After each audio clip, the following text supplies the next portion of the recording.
আল্লাহর কাছে সব সময় বলবেন, হে আল্লাহ, ততটুকু সম্পদ আমাকে দাও, আমার পরিবারকে দাও, আমার সন্তানকে দাও, যে সম্পত্তি পেলে দুনিয়ার কারো কাছে ভিক্ষার হাতও পাততে হবে না,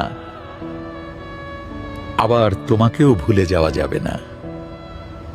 লা হাওলা ওয়ালা কুওয়াতা ইল্লা বিল্লাহিল আলিয়ুল আযীম। এই দোয়াটি এমন একটি পাওয়ারফুল দোয়া। যদি কোনো মানুষ নিয়ম অনুযায়ী এই দোয়াটি পাঠ করতে পারে, আল্লাহ রাসূল বলেছেন তার জন্য গায়েবী সাহায্য আসবে। সুবহানাল্লাহ। لا إله إلا الله معليك الحق المبين محمد رسول الله الصديق الوعد العمين। যে ব্যক্তি এই দোয়াটি পাঠ করবে, মহান আল্লাহ তাকে অধিক পরিমাণ ধন সম্পদ দান করবেন, তার কবরের প্রশ্নের উত্তর সহজ করে দিবেন এবং তাকে ক্ষমা করে দিবেন। সুবহানাল্লাহ। ওযু করার সময় এই দোয়াটি 3 বার পড়ে পানিতে ফু দিয়ে সেই পানি আপনি মুখে দিবেন। আপনার চেহারা থেকে মেস্তা, ব্রণ এবং মুখের বিভিন্ন কালো দাগ দূর হয়ে যাবে, চেহারার সৌন্দর্য ফুটে উঠবে এবং চেহারায় নূর চলে আসবে ইনশাআল্লাহ।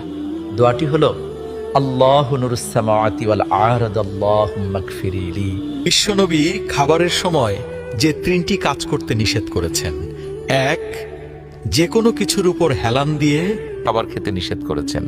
2, খাবারে ফু দিতে নিষেধ করেছেন। 3, খাবারের দোষ ত্রুটি ধরতে নিষেধ করেছেন। ভিডিওটি শেয়ার করে সবাইকে জানিয়ে দিন। এই আমল করলে শত্রু আপনাকে দেখে ভয় পাবে।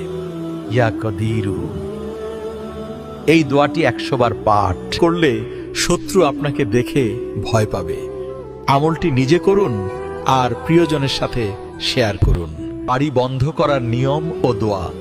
বাড়ির 4 কোণায় দাঁড়িয়ে এই দোয়াটি 1 বার করে 4 বার পড়ুন, ইনশাআল্লাহ বাড়ি বন্ধ হয়ে যাবে। দোয়াটি হলো ইন্নাহুম ইয়াকিদুনা কাইদাও ইয়াকিদু কাইদা ফামাহিলিল কাফিরিনা আমহিলহুম রুয়াইদা।